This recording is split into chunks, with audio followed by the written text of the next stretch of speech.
उद्या सकाळी महालक्ष्मी मातेचा अंबाबाईचं दर्शन घेऊन 12:30 वाजता ज्या मुरगुड नगर परिषदेने मला आजीवन प्रतिबंध लादला आहे त्या तिथे जाऊन पोलीस स्टेशन मध्ये हसन मुश्रीफाचा तिसरा घोटाळासह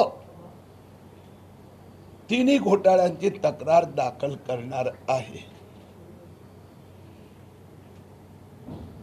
मला फक्त एक नवीन भीती माझ्या डोक्यात मनात पैदा झाली आहे। आधी मी घोटाळा काढायचो तर ठाकरे सरकारचे मंत्री आणि नेते गायब व्हायचे। अनिल देशमुख गायब झाले, सरनाईक 6 महिने गायब होते, परमवीर सिंग गायब आहे। आता महाराष्ट्रात ठाकरे पवारांनी एक नवीन पॅटर्न सुरू केला। किरीट सोमय्यांनी घोटाळा काढला, हॉस्पिटलमध्ये भरती व्हायचं। हसन मुश्रीफ मी घोटाळा काढल्यानंतर पवार साहेबांना भेटायला गेले आणि सीधे हॉस्पिटलमध्ये भरती झाले। आनंदराव अडसुळांचा घोटाळा काढला, ते हॉस्पिटलमध्ये भरती झाले। मला काळजी अशी आहे की उद्या जो मी घोटाळा काढणार आहे हसन मुश्रीफांचा, तो जो घोटाळा आहे ती पॅटर्न महाराष्ट्रात ठाकरे सरकारच्या 12 मंत्रालयांनी तीच पॅटर्न घोटाळ्याची अडॉप्ट केलेली आहे। तर मला भीती अशी आहे की उद्या हा घोटाळा काढल्यानंतर 12 मंत्र्यांचं काय होणार आणि त्यापैकी किती लोक हॉस्पिटलमध्ये ऍडमिट होणार। आता मला कोल्हापूर कलेक्टरचा निरोप आला। आता किरीट सोमय्यामुळे कोल्हापूर जिल्ह्यात कोणत्याही प्रकारे सार्वजनिक शांतता व कायदा सुव्यवस्थेचा प्रश्न निर्माण होणार नाही अशी माझी खात्री झालेली आहे। त्या अर्थी मी राहुल रेखावर डॉक्टर किरीट सोमय्या यांना कोल्हापूर जिल्हा प्रवेश बंदी बाबतचा इकडील पारित केलेला आदेश या आदेशाद्वारे विखंडित करीत आहे। माझा उद्धव ठाकरेंना सरळ प्रश्न आहे, जो गेल्या आठवड्यात कोल्हापूर जिल्हाधिकाऱ्यांनी आदेश काढला होता त्यात लिहिलं होतं की गनिमी कावानी किरीट सोमय्याचा सुरक्षेचा म्हणजे हल्ला होऊ शकतो आणि त्यांच्या सुरक्षेच्या दृष्टीने अडचण होणार म्हणून त्यांना कोल्हापूर जिल्हा प्रवेश बंदी।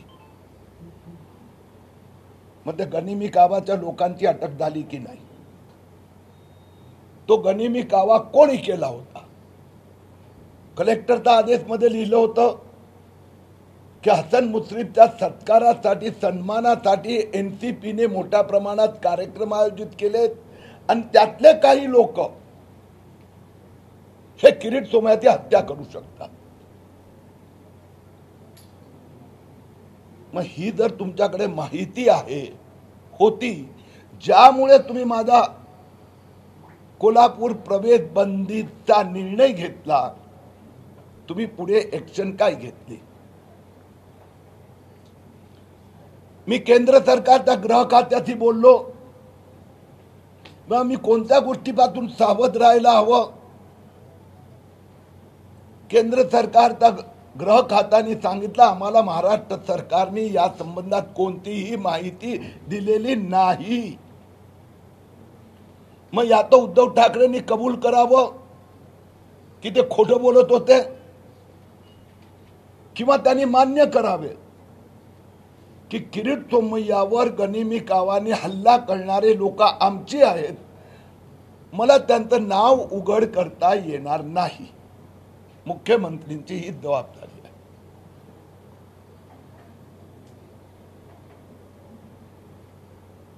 आज आनंद अडसुळांसंबंधी जी माहिती आहे त्यात मी थोडी स्पष्टता करू इच्छितो। आनंद अडसूळ आणि त्यांचा सुपुत्र यांचा सिटी कोऑपरेटिव्ह बँकवर संपूर्ण ताबा होता. 900 कोटी रुपयेचे डिपॉझिटरचे पैसे अडकलेले आहे. रिझर्व्ह बँकेच्या अहवालाप्रमाणे 900 कोटीच्या ट्रान्झॅक्शन मध्ये पारदर्शकता नाही. 93 कोटी रुपये हे घोटाळ्याच्या द्वारा बँकेचे बाहेर गेले आहेत. हे रिझर्व्ह बँकेच्या अहवालात लिहिलं आहे. कोट्यावधी रुपये अडसूळ परिवाराचा स्वतःचा त्यांच्या कंपन्यांच्या अकाउंट मध्ये पास झालेले आहेत. या संबंधात राज्य सरकारकडे गेल्या 18 महिने आम्ही पाठपुरावा करत आहोत. प्राथमिकरित्या ही जबाबदारी राज्य सरकारची आहे, पोलिसांची आहे, सहकार मंत्रालयाची आहे. पण त्यांनी कोणत्याही प्रकारची कारवाई केली नाही. म्हणून आम्हाला रिझर्व्ह बँकेकडे आणि ईडीकडे धाव घ्यावी लागली. शेवटी ईडीने आज त्यांची अटक करण्यासाठी त्यांच्या घरी गेले होते. म्हणून आनंदराव अडसूळांना माझा एक सल्ला आहे की मिलिंद नार्वेकर कडून तुम्ही शिका. नार्वेकरांनी आपला जो इल्लीगल गैरकायदेशीर बांधकाम बंगलो होता तो स्वतः तोडला, पाडला. संजय राऊत कडून शिका. संजय राऊतनी खूप ईडीची सीडी खूप आरडाओरड केली होती. पण एक दिवस रात्री 9:45 वाजता गपचूप ईडीचा 5च्या जिनानी वर गेले, म्हणजे ईडीच्या कार्यालयात, आणि 55 लाखाचा जो चोरीचा माल त्यांच्या खात्यात होता ते 55 लाख परत करून खाली आले. म्हणून चोरी का माल संजय राऊत ने वापस कर दिया. अशा पद्धतीने जर आनंदराव अडसूळांनी ते पैसे गुंतवणूकदारांचे परत केले तर आम्ही ॲक्शन संबंधीचा आमचा मागणीचा संबंधी पाहू. धन्यवाद. आता आपण प्रश्न विचारू शकता.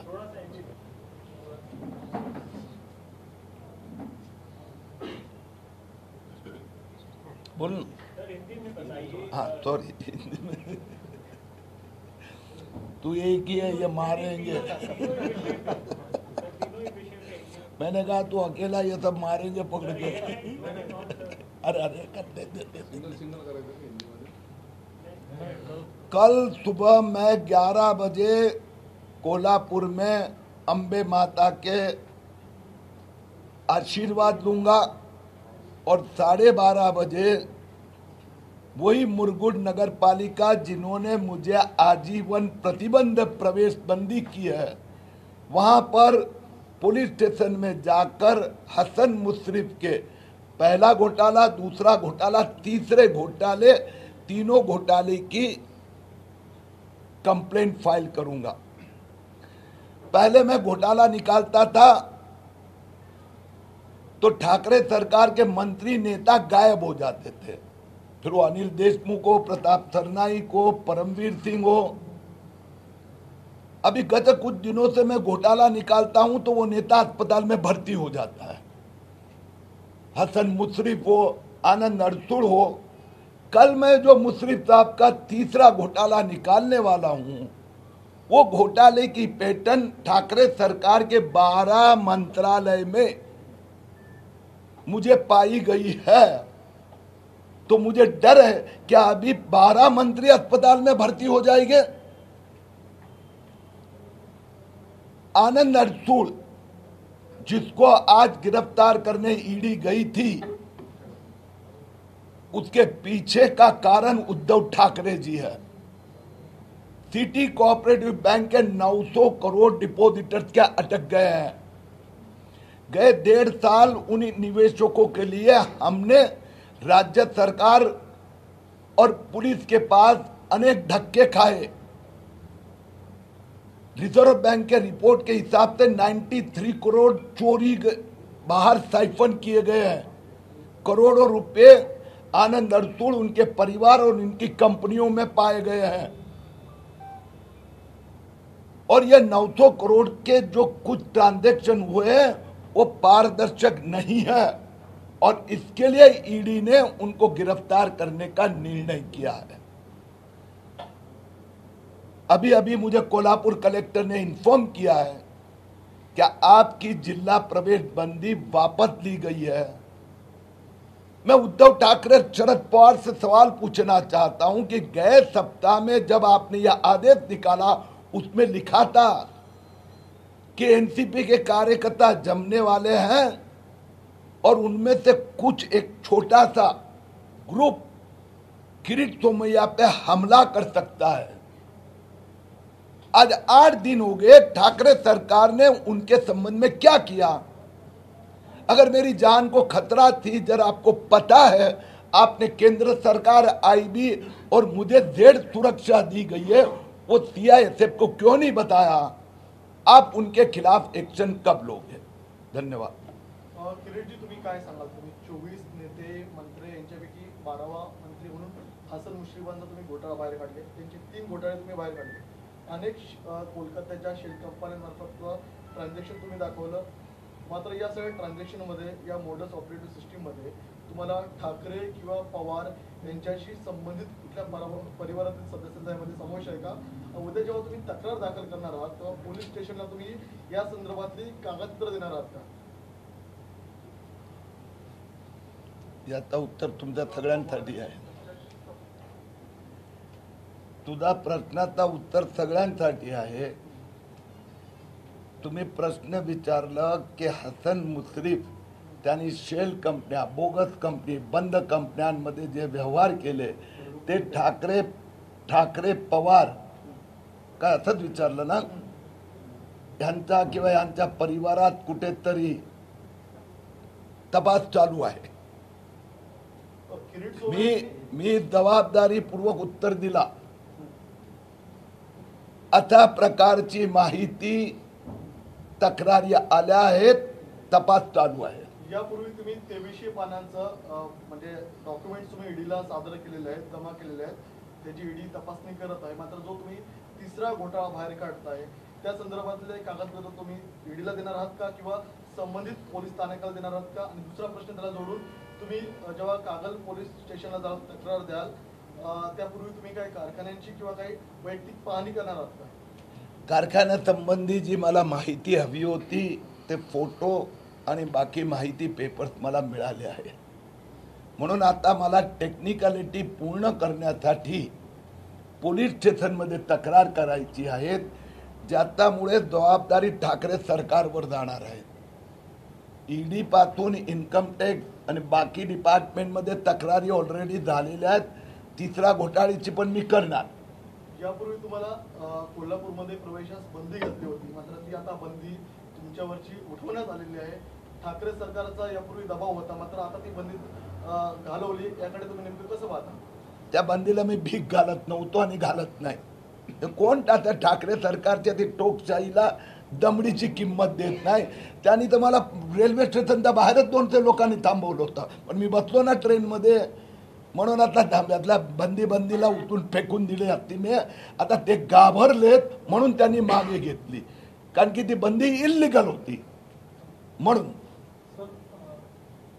अडसुळांचा असा आरोप आहे की नवनीत राणांची जी केस आहे तर त्यांची आजच त्यांची तारीख होती सुप्रीम कोर्टाची, नेमकी त्यांना ईडीची नोटीस पण त्याच दिवशी आलेली आहे। तर ते डायरेक्ट ईडीवरच आरोप करत आहेत की भाजपच्या विरोधात बोललं की ईडीची कारवाई होती, असा अडसुळांनी आरोप केला। माझं कौतुक करतायत ते लोक। उत्तर देतो मला एक, नाही मी उत्तर देतो। मला एक कळत नाही हो की ठाकरे पवार आणि त्यांचे प्रवक्ते किरीट बोले ईडी डोले, ओ भाऊ पण तुम्ही घोटाळे करतात त्याच्यावर बोला ना। घोटाळा किरीटनी काढला, ईडीनी काढला, सीबीआयनी काढला, आरबीआयनी काढला किंवा कोर्टाने आदेश दिला, तो महत्व आहे। की तुमचे सगळे नेते जेवढे घोटाळे केले, जे डॉक्युमेंट दिले गेले, हे सगळे खरंच सिद्ध ठरले. अनिल देशमुख बरोबर एवढीच बोमाबोम करायचं. प्रताप सरनाईक बद्दल इतकंच बोलत होते. 35 कोटीची प्रताप सरनाईकची प्रॉपर्टी जप्त झाली. अनिल परब संबंधी उद्धव ठाकरे सरकारने ज्युडिशियल प्रोसिडिंग मध्ये एफिडेव्हिट फाईल केलं की त्यांचा रिसोर्ट गैरकायदेशीर आहेत, आम्ही त्यांना पाडण्याची नोटीस दिली, हे ठाकरेजींनी म्हटलंय. तर यात घोटाळेबाज यांच्यावर हे कारवाई करत नाही आणि किरीटवर कारवाई करायला निघाले. कसे तोंडगची पडले. जग मारत बंदी मागे घ्यावी लागली ना, कारण नाहीतरी मी उद्या जाणारच होतो. सर, तुम्ही आताच म्हणाला की ईडीने संजय राऊतांना त्यांच्यावर कारवाई केली. ते रात्री 12 वाजता मागच्या दारातून आत गेले, 55 लाख रुपये देऊन परत खाली आले. म्हणजे ईडीवर तुम्ही संशय व्यक्त करता, असे पैसे परत दिले तर ते केस माफ करतात. तुम्ही बोलत नाही. आता तुम्ही आता जे स्टेटमेंट जे तुम्ही बोलले आणि आता त्यात तुम्ही आता जोडून कसं करू शकता की बोललात की नार्वेकरांनी बंगला पाडला, तसं तुम्ही त्यांनी पैसे परत दिले तर मग तक्रार मागे घेऊ. दुसरी गोष्ट अशी की 2014 नंतर म्हणजे गांधींवरती तुम्ही आरोप केले, त्यानंतर कृपाशंकर सिंह यांच्यावर आरोप केले, ते भाजपमध्ये आले की तुमचे आरोप बंद झाले. म्हणजे भाजपमध्ये भ्रष्टाचारी आला की तो पावन होतो, असं काय? आपण तिन्ही प्रश्नाचं उत्तर देऊ. संजय राऊतला ईडीने 3 समन्स पाठवले, आले नाही.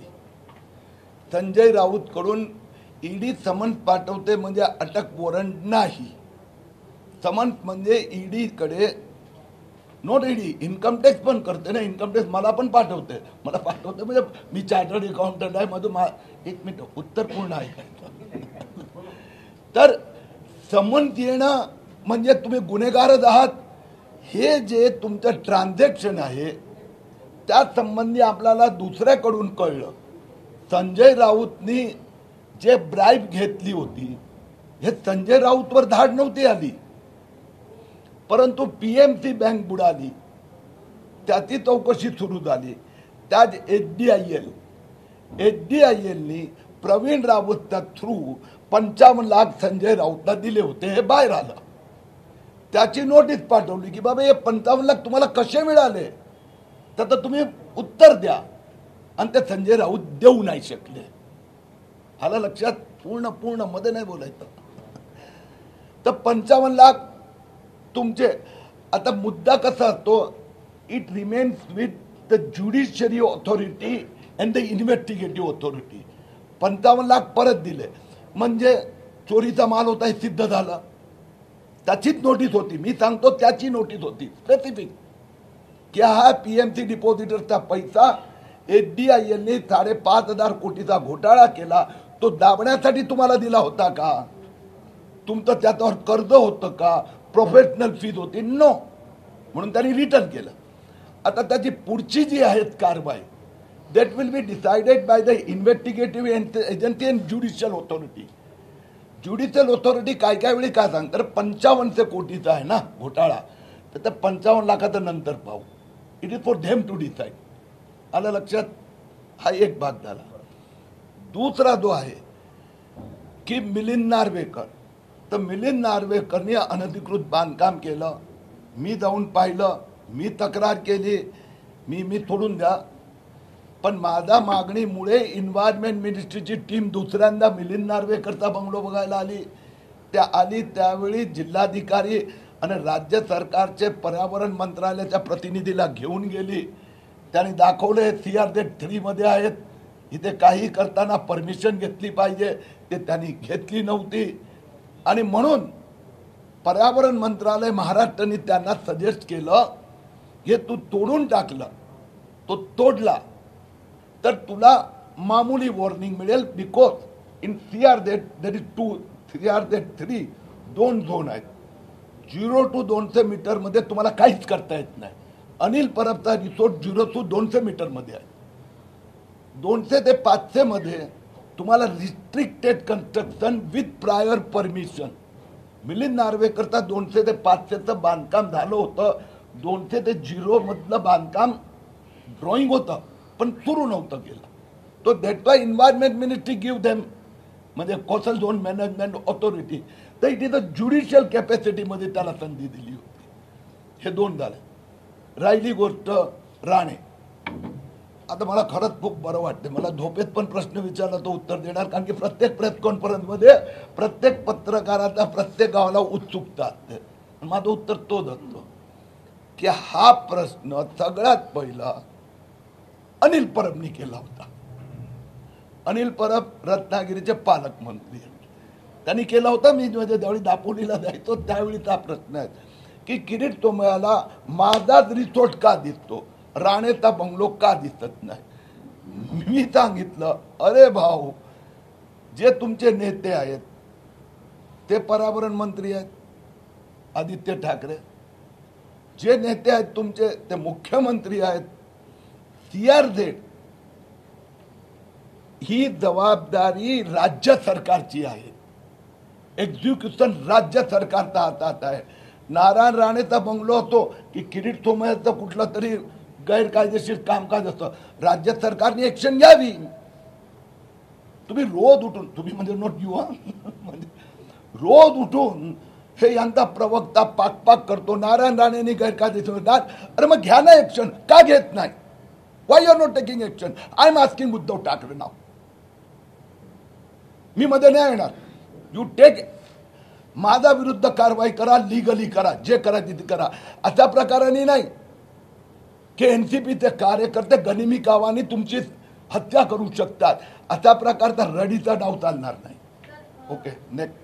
दिवाळी जवळ येते, साधारण 5 वर्षापूर्वी पुण्यात गरवारे कॉलेज जवळ एक तुमचं बाईट केलं होतं. त्यावेळेस तुम्ही असं म्हणाला होता की दिवाळीमध्ये अजित पवार आणि छगन भुजबळ ऑर्थरच्या जेलमध्ये चक्की फिरली, तर छगन भुजबळ झालं तर अजित पवारांची यावर्षीची दिवाळी कुठे होईल? आपण सगळे पत्रकार आहात, साहित्यकारी असतात. आपला सगळ्यांचा शब्दांचा प्रयोग, शब्द प्रयोग, फ्रेज हे आपण बातम्यात पण सर्रास करतो. गनिमी कावा, तुमच्या जीवाला धोका, म्हणजे माझं खून करणार, ते शब्द प्रयोग आहे. पण इट इज अ सिरियस. तर माझा जो बोलण्याचा उद्देश त्यावेळी होता ना, आज पण तो नाही की भ्रष्टाचार, मी सांगतो जेलमध्ये टाकणार. जेलमध्ये टाकणार म्हणजे कारवाई होणार. जेलमध्ये टाकायचं की 5 लाखाचा दंड करायचा, हे ज्युडिशरीचं त्या सेक्शनमध्ये तरतूद आहे. पण दरेकाला फाशीची सजा नाही होत. तो दोन्ही घोटाळे मी लॉजिकल कन्क्लुजन पर्यंत नेले. छगन भुजबळ म्हणजे सक्सेस रेशिओ बघा. छगन भुजबळ 2 वर्ष जेलमध्ये राहून आले. सिंचन घोटाळ्यात तो अजित पवारचा लाडका कॉन्ट्रॅक्टर एफे कन्स्ट्रक्शन तोही जेलमध्ये जाऊन आला. अजित पवाराचं नाव चार्जशीट मध्ये शेवटी 2019 मध्ये की पुढची ऍक्शन मध्ये अजित पवारांची चौकशी होणार हे लिहिलेलं आहे. आता त्यानंतर सरकार बदललं, पण 800 कोटी रुपये जप्त झाले. सिंचन घोटाळ्याचे 800 करोड रुपये कॅश विड्रॉल झाली होती. म्हणजे जसं आता परत सांगतो मी, जे उद्या रिलीज केल्यानंतर तुम्हाला पण लक्षात येणार म्हणजे ती जी पॅटर्न आहे ना, अनेक मंत्रालयांनी ती पॅटर्न ऍड. मी आता जास्त एकही वाक्य बोललो की उद्या तुमची बॅनर असेल, म्हणजे तुम्हाला कळेल. तुमची तर एक घोटाळे बाहेर काढायची जबाबदारी तुमच्यावर दिलेली आहे. तुम्ही सुरुवातीला जसं म्हटलात की हे घोटाळे मी जसे बाहेर काढतोय, तसं सुरुवातीला काही मंत्री गायब झाले आणि आता काही हॉस्पिटलमध्ये जातात. पण गायब मंत्र्यांना शोधणार मग, त्यांची मीटिंग दाखल झाली पाहिजे काय, हे सगळं पुढची कारवाई जी आहे ती कशी सरकार यंत्रात होतच आहे ना. आता गायब मंत्री अनिल देशमुख यांच्या विरुद्ध कोर्ट पासून सगळ्यांनी, उद्धव ठाकरेंनी, शरद पवारांच्या सरकारने 12 पिटिशन हायकोर्टाने पिटिशन मध्ये केल्या सरकारने, अनिल देशमुखच्या वेगळ्या, पण एकही मंजूर नाही झाली. आता ते गायब आहे, तर गायब मध्ये परत ते कोर्टात गेले, तर ते कोर्टात जात राहतात. जसं मी सांगितलं, प्रताप सरनाईक 6 महिने गायब होते, त्यांनी पत्रात लिहिलं, पण त्यांची 35 कोटीची प्रॉपर्टी जप्त झाली. त्याच प्रकाराने आज आनंद अडसूळवर आणखीन एक अशा पद्धतीची ऍक्शन इज ड्यू. म्हणजे मी जे डॉक्युमेंट दिलं त्याप्रमाणे investigation is due. You may हाय, म्हणजे आपल्याला 2-4 दिवसात ते मिळेल. पण तर एका बाजूला आता ॲक्शन घेतल्यानंतर ते ज्युडिशरीचा रोल आम्ही नाही करू शकत. सर, मुरगुड पोलीस स्टेशनला आपण उद्या तक्रार दाखल करायला जाणार आहात. तर उद्या मुरगुडचा आठवडी बाजार असतो, पंचक्रोशीतला तो सर्वात मोठा बाजार मानला जातो. तर त्या ठिकाणी तो उद्या रद्द करण्यात आलेला आहे. तर तुमच्या स्वागताची जय्यत तयारी म्हणता येईल. असं आहे, मुरगुड नगरपालिकेचा निर्णय मला प्रवेशच द्यायचा नाही. तर स्वागत तर नंतर येणार, पहिले तो प्रवेश. Sir, as you mentioned now that you have list of MBA leaders and you will be exposing them tomorrow. So, do you have any kind of number approximately how many MBA See, this is a different will be type of- going there or will be resigning there after your exposure? Yet tomorrow I am going to expose a scam which connect the Thakre Sarkar functioning and that particular minister. But similar type of modus operandi I have observed in around 10 to 12 ministries.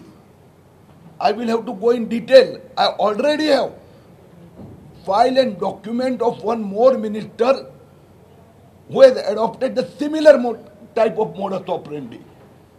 So I will have to go in detail. What I feel that 10 to 10 ministry has followed the same pattern of corruption, manipulation, that you will find out tomorrow once I disclose the Hassan Musrif modus operandi.